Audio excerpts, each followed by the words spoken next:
ಕೆಆರ್ಎಸ್ಗೆ ಒಳಹರಿವು ಕೂಡ ಹೆಚ್ಚುತ್ತಾ ಇರುವಂತ ಕಾರಣಕ್ಕಾಗಿ ಸದ್ಯ 100 ಅಡಿಯ ಕಡೆಗೆ ಕೆಆರ್ಎಸ್ನ ಡ್ಯಾಂನ ನೀರಿನ ಮಟ್ಟ ಏರಿಕೆ ಆಗ್ತಾ ಇದೆ ಅಂತೇಳಿ ತಿಳಿದು ಬರ್ತಾ ಇದೆ.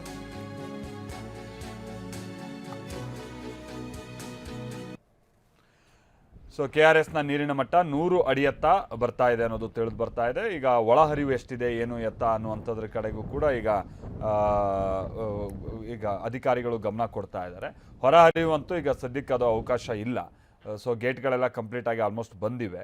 ಆಮೇಲೆ ಅದೇನು ಸೀಪೇಜ್ ವಾಟ್ರ್ ಹೋಗುತ್ತೆ ಅದು KRSದಿಂದ ಟಿ ನರಸೀಪುರ ತನಕ ಅದು ಯಥಾ ಪ್ರಕಾರವಾಗಿ ಸಣ್ಣ ಪುಟ್ಟ ಹಳ್ಳ ಕೊಳ್ಳಗಳೆಲ್ಲ ಸೇರ್ಕೊಂಡು ಅದು ಹೋಗ್ತಾ ಇದೆ.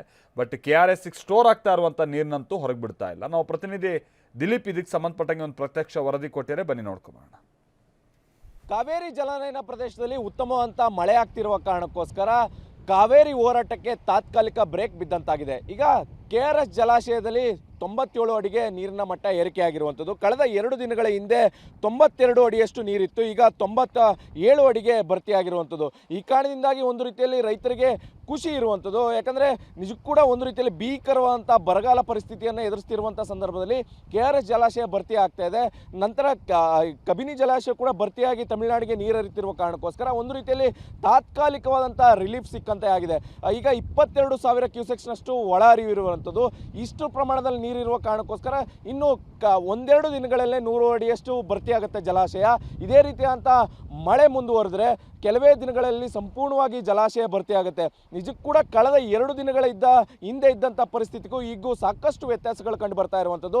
ಕಳೆದ 2 ದಿನಗಳ ಹಿಂದೆ ಕೇವಲ 17 TMC ಅಷ್ಟು ಮಾತ್ರ ನೀರು ಸಂಗ್ರಹ ಆಗಿತ್ತು, ಈಗ 20 TMC ಅಷ್ಟು ನೀರು ಸಂಗ್ರಹ ಆಗಿದೆ. ಸುಮಾರು 49 TMC ಗರಿಷ್ಠ ಸಂಗ್ರಹ ಸಾಮರ್ಥ್ಯ ಇರುವಂಥ ಜಲಾಶಯಕ್ಕೆ ಈಗ ಪ್ರತಿದಿನ 22,000 ಕ್ಯೂಸೆಕ್ಸ್ ನೀರು ಹರಿದು ಬರ್ತಾ ಇರುವ ಕಾರಣಕ್ಕೋಸ್ಕರ ಒಂದು ರೀತಿಯಲ್ಲಿ ರೈತರಿಗೆ ರಿಲೀಫ್ ಸಿಕ್ಕಂತಾಗಿದೆ. ನಿಜಕ್ಕೂ ಕೂಡ ದೊಡ್ಡ ಮಟ್ಟದಲ್ಲಿ ಕಾವೇರಿ ಹೋರಾಟ ಪ್ರಾರಂಭ ಆಗಿತ್ತು, ಬಂದ್ಗೂ ಕೂಡ ಕರೆ ಕೊಡಲಾಗಿತ್ತು. ಆದರೆ ಈ ರೀತಿಯಂತ ಮಳೆ ಆಗ್ತಾ ಇರುವ ಕಾರಣಕ್ಕೋಸ್ಕರ ಒಂದು ರೀತಿಯಲ್ಲಿ ರಿಲೀಫ್ ಸಿಕ್ಕಿದೆ ಅಂತಲೇ ಹೇಳ್ಬೋದು. ರಾಜ್ಯವು ಕೂಡ ಒಂದು ರೀತಿಯಲ್ಲಿ ಸರ್ಕಾರ ಕೂಡ ಸಂಕಷ್ಟದಲ್ಲಿತ್ತು. ಯಾವ ರೀತಿಯಂತ ಕಾನೂನು ಹೋರಾಟ ಮಾಡಬೇಕು, ಮೇಲ್ಮನವಿ ಸಲ್ಲಿಸಬೇಕು ಅನ್ನುವಂಥ ನಿಟ್ಟಿನಲ್ಲಿ ಕೂಡ ಯೋಚನೆ ಮಾಡ್ತಾ ಇತ್ತು. ಆದರೆ ಕಬಿನಿ ಜಲಾಶಯದಿಂದ ಸುಮಾರು 25,000 ಕ್ಯೂಸೆಕ್ಸ್ನಷ್ಟು ನೀರನ್ನು ನದಿಗೆ ಬಿಡ್ತಾ ಇರುವ ಕಾರಣಕ್ಕೋಸ್ಕರ ಒಂದು ರೀತಿಯಲ್ಲಿ ಎಲ್ಲ ಸಂಕಷ್ಟಗಳು ದೂರ ಆಗ್ತಾ ಇದೆ. ಪ್ರಕೃತಿ ದತ್ತವಾಗಿ ಸಂಕಷ್ಟ ದೂರ ಆಗಿದೆ ಅಂತಲೇ ಹೇಳ್ಬೋದು.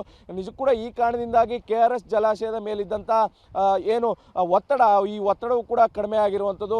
ಆದರೆ ಒಂದು ಸಂಕಷ್ಟದ ವಿಚಾರ ಅಂತಂದರೆ ಮಂಡ್ಯ ಭಾಗದಲ್ಲಿ ಮಳೆ ಆಗ್ತಾ ಇಲ್ಲ. ಈಗಲೂ ಕೂಡ ಮಳೆ ಕೊರತೆ ಇದೆ. ಸುಮಾರು 83% ಮಳೆ ಕೊರತೆ ಇರುವ ಕಾರಣಕ್ಕೋಸ್ಕರ ಈಗಲೂ ಕೂಡ ಬರದ ಪರಿಸ್ಥಿತಿ ಇದೆ. ಆದರೆ ಈ ರೀತಿಯಂಥ ಜಲಾಶಯ ಭರ್ತಿಯಾಗಿರುವಂಥ ಕಾರಣಕ್ಕೋಸ್ಕರ ನಾಲೆಗಳ ಮೂಲಕ ಬೆಳೆಗಳನ್ನು ಏನು ಬೆಳೀಲಿಕ್ಕೆ ಸಾಧ್ಯ, ಅದಕ್ಕೆ ಒಂದು ರೀತಿಯಲ್ಲಿ ಯಾವುದೇ ರೀತಿಯ ತೊಂದರೆ ಆಗಲ್ಲ. ನಮ್ಮ ರೈತರುಗಳಿಗೂ ನೀರು ಸಿಗುತ್ತೆ, ಜೊತೆಗೆ ತಮಿಳುನಾಡಿನ ರೈತರುಗಳು ಕೂಡ ನೀರು ಸಿಗುತ್ತೆ. ಈ ರೀತಿಯಂಥ ಸಂಕಷ್ಟ ದೂರ ಆಗುತ್ತೆ. ಒಂದು ರೀತಿಯಲ್ಲಿ ನಿಜಕ್ಕೂ ಕೂಡ ಆಶಾಭಾವನೆ ಅಂತಲೇ ಹೇಳ್ಬೋದು. ಯಾಕಂದರೆ ಕಳೆದ 2 ದಿನಗಳಿಂದ ಇದ್ದಂಥ ಪರಿಸ್ಥಿತಿಗೂ ಈಗೂ ಸಾಕಷ್ಟು ವ್ಯತ್ಯಾಸಗಳು ಕಂಡು ಬರ್ತಾ ಇದೆ. ನಿಜಕ್ಕೂ ಕೂಡ ಒಂದು ರೀತಿಯಲ್ಲಿ ರೈತರಿಗೂ ಕೂಡ ಮುಖದಲ್ಲಿ ಮಂದಹಾಸ ಮೂಡಿದೆ ಅಂತಲೇ ಹೇಳ್ಬೋದು. ಕ್ಯಾಮ್ರಾ ಪರ್ಸನ್ ಗುರುರಾಜ್ ಜೊತೆ ದಿಲೀಪ್ ಚಡೋಲಿ, TV9 ಮಂಡ್ಯ.